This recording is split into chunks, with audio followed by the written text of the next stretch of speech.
Hi, welcome to Spanish Fork 17's Week 8 of high school pregame. I'm your host, Ken Money, and I'm joined Sam Higginson. We're here for the big show. This is exciting, and we've got 30 minutes till kickoff. A lot of great high school action going on here in just a few moments. We're going to talk a lot about some of those things tonight. Yeah, you know, we're finally getting a feel in who's going to be at the top of the region, who's going to be in the middle, who's fighting for a playoff berth. So these games really take on a lot of added importance. Well, yeah, and Maple Mountain's coming off 3 straight wins. You know, they had the huge loss out of over at Springville. They came back and had 3 quick wins, all against big opponents.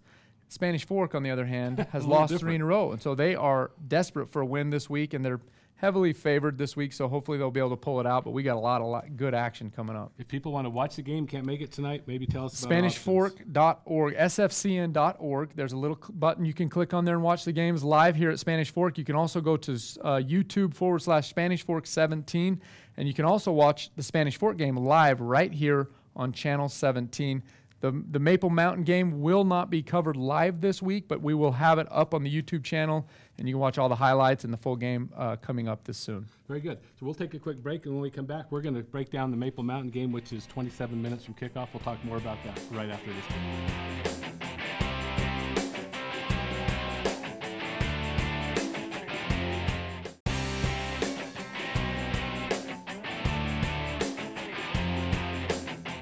Thanks for joining us. We're back here at our high school pregame show. It's week 8. Sam, let's talk a little bit about Maple Mountain. They had, some people would call it a breather. I'm sure Coach Burtonshaw wouldn't, but they went to UNA and had a pretty easy game. Well, I'll tell you, going out to UNA is tough. You have to get on that bus and go out there. It's a 3-hour bus trip. You've got to make sure that you've got some food, nutrition to make sure the guys are ready to go. And it's not as easy as people think. You know, they were heavily favored going into that game, and they should be. Maple Mountain is really becoming a great football team. They're led by a great quarterback in Jaron Hall. They've got a really solid defense. And they went up there and took care of business. But it's not as easy as everybody says. And so going up to UNA is something that I know Coach Burtonshaw is probably really excited about and really happy to get that region victory. And again, the offense is really starting to find their stride. If you had a chance to watch that game last week, you know, it's a great game to watch. The defense really played tough. But I do want to make one quick correction, Ken. The Maple Mountain game we will not have a full game, but you can catch some highlights throughout the week on our YouTube channel. Oh, perfect. So. Good. And we did have a chance this week to talk to a couple of players and coaches at Maple Mountain. And the first player we caught up with was Noel Anufe, big offensive lineman, goes both ways. And he talked to us a little bit about this upcoming game. Let's take a look at that. Tell us how you stay conditioned. How do you stay going? I just work hard in practice, just run harder, and I don't know. I do the same thing everybody else does. I just do it harder, so I'm more in shape. How confident does your team feel going into this Wasatch game? You're on a nice little run here, but how do you guys feel about the next game? I think we feel confident. I mean, the confidence has gone up a lot since Springville. That kind of was a down, but things have picked up in practice, and everyone's working harder because we all have one goal, and if we can achieve that together as a team, then we should be fine. Nothing should stop us in our way. What did it take for you guys to kind of get over Springville? Did it just take time? Did your coaches tell you something specific? You just got to get over losses that night. You just forget about, even if you win, you got to forget about it and focus on the next team, watch film next Saturday morning on the other team because Burtonshaw keeps it updated every week. So. You know, Noel just looks like a big offensive lineman, and nothing seems to bother him too much. But it is interesting when he talks about conditioning this far into the season because really, injuries, conditioning take a big role. Well, you've played 8 weeks in a row. He's feeling it. I'm sure his body in places he didn't even know he could hurt. Yeah, no, it has an unbelievable motor. He is out there fighting so hard. He is just having a great season. He's fun to watch on both sides of the football, and I would expect that kid has a bright future ahead of him. But we also had an opportunity, Freddie had an opportunity to talk to Connor McKell, starting strong safety, big part of that defense. Let's take a look at that. Connor, you start at strong safety for the defense. How do you feel that the defense has performed as a whole up to this point in the season? I think our defense is good. We're definitely, I'd say, the best in the region. I feel way confident about our defense, and we seem to be able to shut teams down. It's just hopefully we can do it again, and then our offense can come out and put points on the board. So. Your head coach, Coach Burtonshaw, has responsibilities over the defense. What has been his feedback to you as of late? I think he really likes it. We're just going out, doing our normal thing. We study film on them, but it's just pretty basic. They don't run anything too crazy. So. And lastly, what are Wasatch's strengths, do you think, and how are you guys going to overcome those? They're a big team. They have probably the biggest, best offensive line that we've faced this year, and they have some good players, just their quarterback, a couple receivers, but overall I think we're stronger and more athletic, and I think we can stand them up. So, You know, Sam, you look at a guy like Connor McKell. He's the kind of guy he was born to play defense. He's confident. He comes right out and says, we're the best defense in the region. That's what you want, a kid who thinks we are the best defensive team in the region. Yeah, Ken, and he's playing a huge role on that defense. He's having a phenomenal year, can really bring a hit, and has great speed back there. Brings a whole heck of a lot of confidence to that team. Another guy Freddie had an opportunity to catch up with this week was Brad King, offensive and defensive lineman. How do you feel that your team has performed to this point in the season? I think we've done pretty good. I mean, we've had our ups and downs this season, definitely, but for the most part, I think we've done pretty good. How did you guys bounce back against Springville? What did you do mentally to kind of get over that and move on? I think after that week, we kind of just played like we knew we could do better, and we just forgot about Springville and just moved on.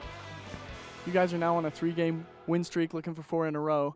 How do you feel like your team will do in the rest of the season, or what do you think your chances are of winning out? I don't know. I think they're high. I think it's going to be a tough game against Wasatch. I think we'll make it to the playoffs. Hopefully, a state championship game. What do you think Wasatch brings to the table specifically? Definitely strength. A lot of strength. They've got big guys up front and a good quarterback. So. This week we also had a chance to talk to a senior receiver, defensive back, Peyton Pond. You know, he's a great kid. He does a lot of things on the football field. He talked a little bit, as we'll see, a little bit about the pain in losing to Springville, and he was pretty honest about it, and I think it was a tough loss. Yeah, and how they bounced back from that loss and what they were, what they had to do mentally as well as physically on the field to prepare themselves to take on these battles that were upcoming. So let's take a look at junior wide receiver and defensive back Peyton Pond. Your team is performing pretty well. You're on a 3-game win streak, looking for 4 wins in a row. And what do you feel like your team's chances are of winning out, or how confident do you feel going forward? I feel pretty good. We've had really good confidence so far, and we've really bounced back from Springville, our latest loss, and I think we've really shown how tough we are by bouncing back and showing the whole state what we're made of. So. Was it difficult for you guys to bounce back, and how exactly did you do that?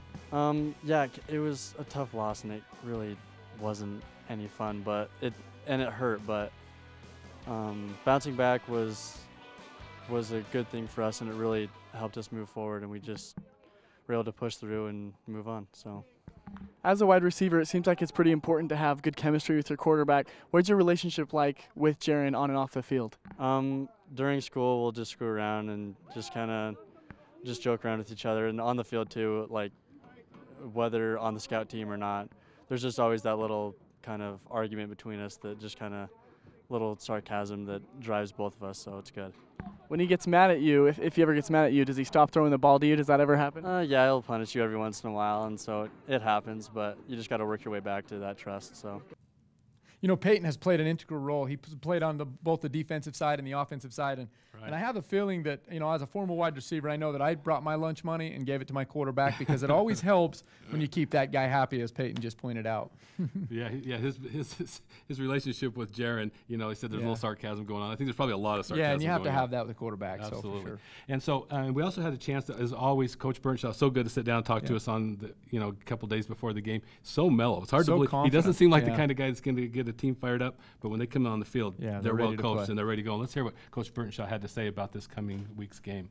Coach, your team is on a 3-game win streak, looking for 4 in a row. How are you guys feeling right now?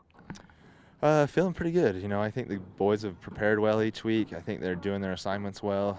It's just a matter of trying to improve each week, finding something to do better. There's always things you can do better. So that's where we're at right now, is just trying to find those things to do better and keep this thing rolling. How are you guys planning on handling the big, tough, physical game that Wasatch plays? I've always tried to schedule tough physical teams in the preseason, so that when we come up against the Springvilles and Wasatch and Spanish, teams like that, hopefully we're prepared that way physically. And so, I think we've played big physical teams, a lot of games this year. and hopefully that prepares us and gets us used to going against big linemen, big backs, things like that. So.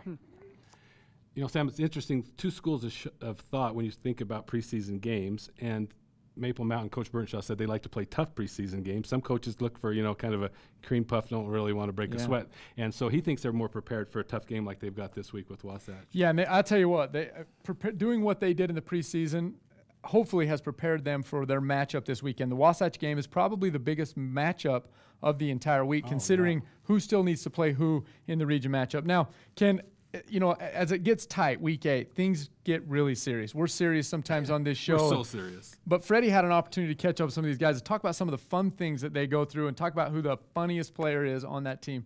Let's go to Freddie and some of those interviews. And last question for you, who is the funniest guy on this team? That's a good question. It's me. I'm the team clown.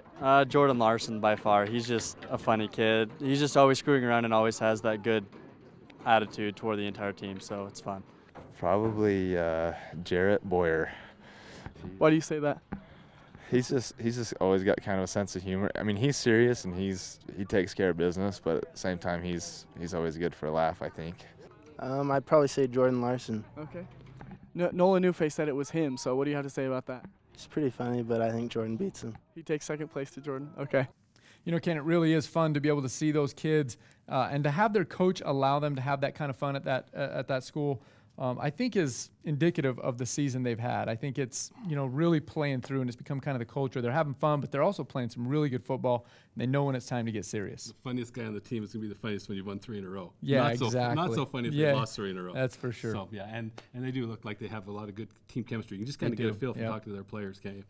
Mm-hmm. We are just about 14 minutes away from kickoff for Spanish Fork and Uinta. We're going to take a quick break, but when we come back, we're going to kind of break down the Spanish Fork game, and hopefully the Dons aren't taking Uinta too lightly, and we'll kind of talk about possibilities of tonight's game right after this break.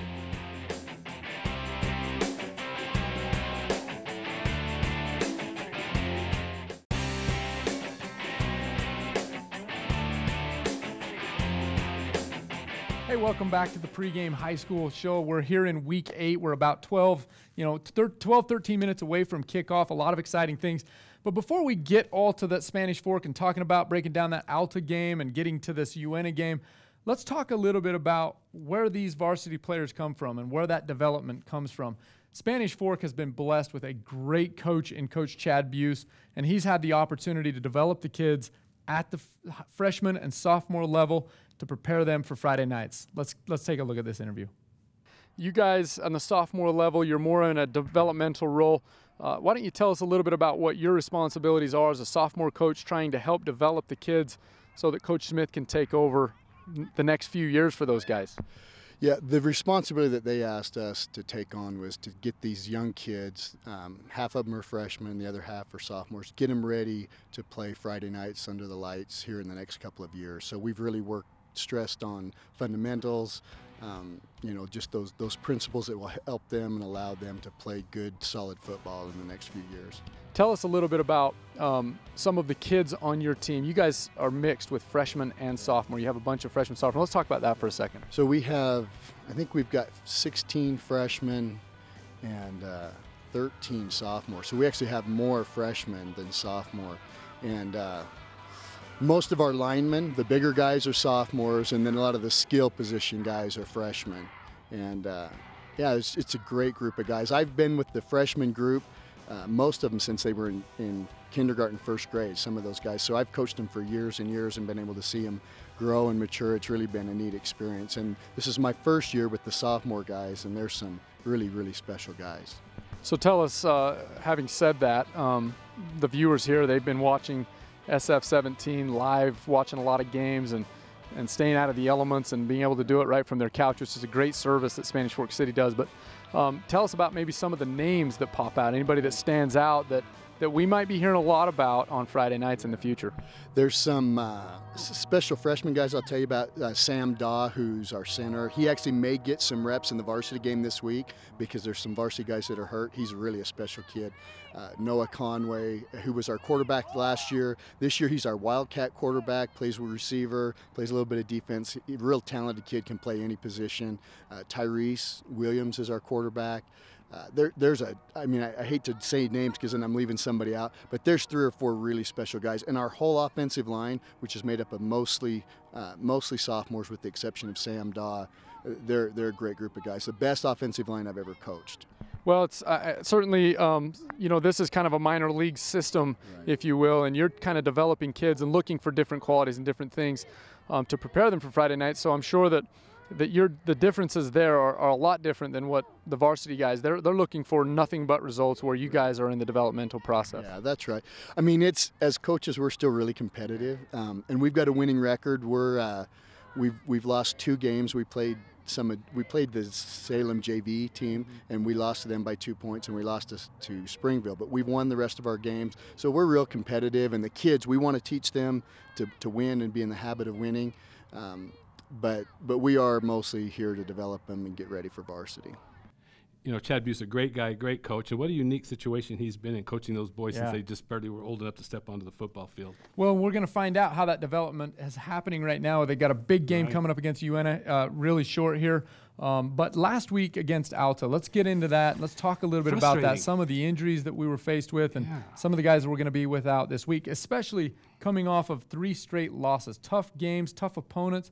And, we really played good football in terms of, if you're the head football coach, you got to be somewhat happy with the way things were going. It's gut check time now. Spanish Fork had a lead going into the 3rd quarter. Yeah. That game was theirs for the taking. We thought actually lead in the 4th quarter, 10-7, when Alta took over and kind of blew the game open. But, this week is going to be tough. You lose Nate Kiesel, your starting quarterback. You lose 2 offensive linemen and potentially Tanner Parker and Jerem Jones. And then the loss to Mace Funa, the freshman who's leading the state in interceptions. So it's a big loss. A game they should win, but they're going to have to do it with the guys that are on the bench. We're going to find out how that development has really taken place. Yeah, we'll talk to some of the guys that are going to be involved in the game tonight. First, we'll start with the junior linebacker, Nate Mattis. Great kid. Both tough kid. He's all of a sudden he got a growth spurt. Like, I'm sure our coach would love to see all these guys get a growth spurt. Got a high motor, and you're going to see a great performance out of this kid this weekend. So let's take a look at you had a minute to talk to him. Yes, I did. In practice. We'll hear what he had to say about tonight's game. You play a couple of different roles on the team, rush end, linebacker spot. Tell us a little bit about your defense right now. What do you think the identity of that defense is? Our identity as a defense is we're just trying to be a tough physical defense. We're trying to force as many turnovers as possible, be a nice stingy defense, kind of like they have up in Seattle. We're trying to emulate what they do up there as the Seattle Seahawks, but we're not that level. Yeah, you guys have had some tough battles, and defensively coming out of those games, a lot of people would say, hey, they play pretty tough defense. You only give up 12, 13 points. Typically, you get a win.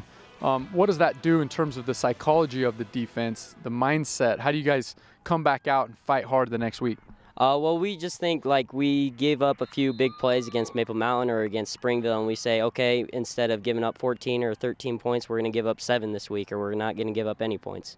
You've been in the program now for 4 years, kind of coming up through a little bit smaller guy and then kind of hit your growth spurt like a lot of guys do at your age, and now you find yourself getting a lot of time on the varsity level as a junior. Tell us a little bit about the off-season workout to prepare yourself. Just coming in every day, trying to work my butt off, working every single day, not taking any plays off, just working hard. I had a chance to coach Nate when he was in 7th and 8th grade, and, he was a little guy, and he hit a growth spurt, plays with a really high motor, and is having a phenomenal season for the Dons, plays an integral role on that defense. Yeah, and somebody else who's had an interesting role, and it's changed a little bit as the season's gone on, is Colt Condi. He's a junior. Nobody plays. We were talking about players with motors. That kid plays hard. He plays all the time. And he's had a little bit of a change going from one side of the ball to the other, and he talked to us a little bit about making that transition from defense to offense. Let's take a look at what Colt had to say.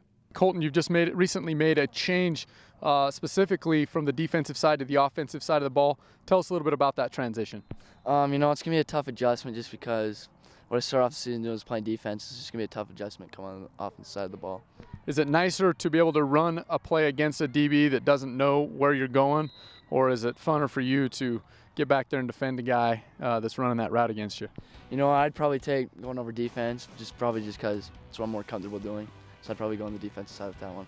One thing about it, you've second on the team with interceptions and still will play an integral role on the defensive side of the ball. But offense, how do you keep yourself mentally ready as well as physically ready to have to go both ways if that time comes? I just got to be ready to step up at any position that we need to, just come game time. Colton, tell us about the mindset of the team coming off 3 tough losses, 2 of them really close last week. You guys are up 10-7 in the fourth quarter, end up losing, but to a very good team. How is the mindset of the football team right now? I think what we have to do with those losses, we have to obviously learn from them, but we obviously have to put them behind them and move forward next week. As the season comes to a close, you got 3 region games left. They're all 3 really big. If you win out, you're pretty much automatically in. You can still go 2-1 and probably still get in, but you have to kind of focus game by game. What do you guys do in terms of a team to focus on your next opponent, which is UNA? You know what? I think that just we have to take it one step at a time. We really have to buckle down for each game because we can't overlook any of these teams that we have left, and we got to win all 3 of these games. You know, Ken, not a lot of guys can play both sides of the ball and be effective with it. Colt's been one of those guys for the Dons this year. He has played defense, has 2 interceptions, played a huge role on the defensive side. Now he's being asked to step in and play on the offensive side, and with Brooks Ringer moving from that slot position to the quarterback spot, Colton's going to play a lot more downs this week. And he's got the right attitude, it sounds does. like. We also had a chance to talk to senior cornerback Bryce Larson. He's, you know, kid's a tough kid. You know, he's playing the boundary, and he kind of explains to us a little bit about what that position entails and why he plays such a vital role for Spanish Fork's defense. Let's let him explain to us what the boundary corner does in Spanish Fork's defense. Tell us a little bit about the style of play you put out on the field each week. My style of play is more of a tackling corner, so I don't cover as much as like Tanner Argyle would or Colt Condi would. They put me on the boundary side because most teams run to the boundary side, so I have to come up and make a hit.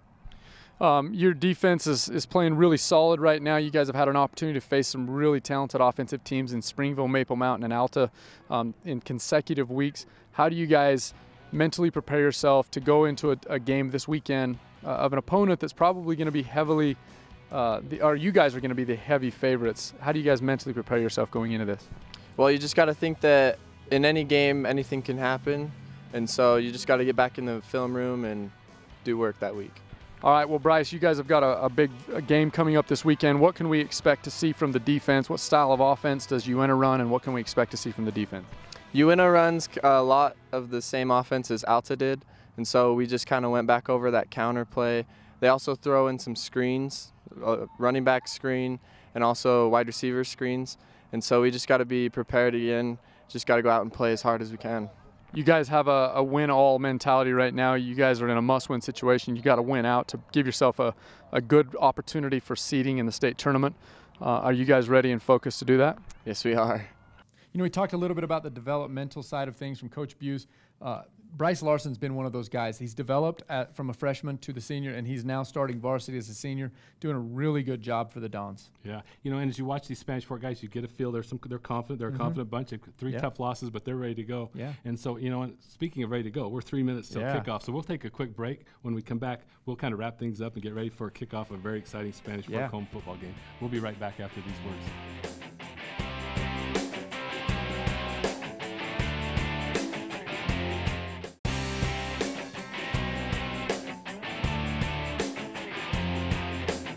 Welcome back to our Week 8 pregame show. Sam, we're less than 3 minutes till kickoff. It's going to be a perfect night tonight for football, 70s. I mean, it is football weather. But if some of our fans can't make it to Donsfield tonight, maybe you can tell the people at home what their options are. sfcn.org is a great option. Also, the one I use, www.youtube.com/Spanish Fork 17. Pause it, rewind this part, and get that out in an email because people from all over the world can watch it. I have personally done it, and I know Paul Jones, who travels a lot, his son's a starter on the offensive line. He watches it from all over the world.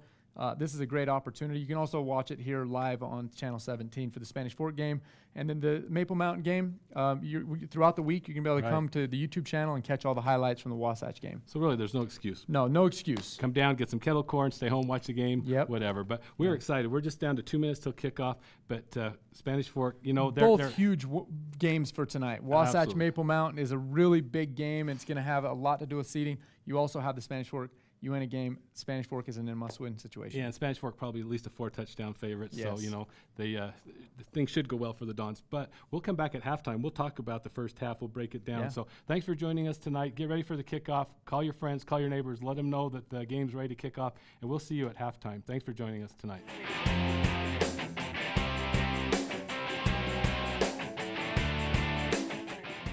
Hey, we want to give a special thanks and a shout out to our sponsor for the high school pregame show right here on SFCN, to Salem Chevron and Burger King.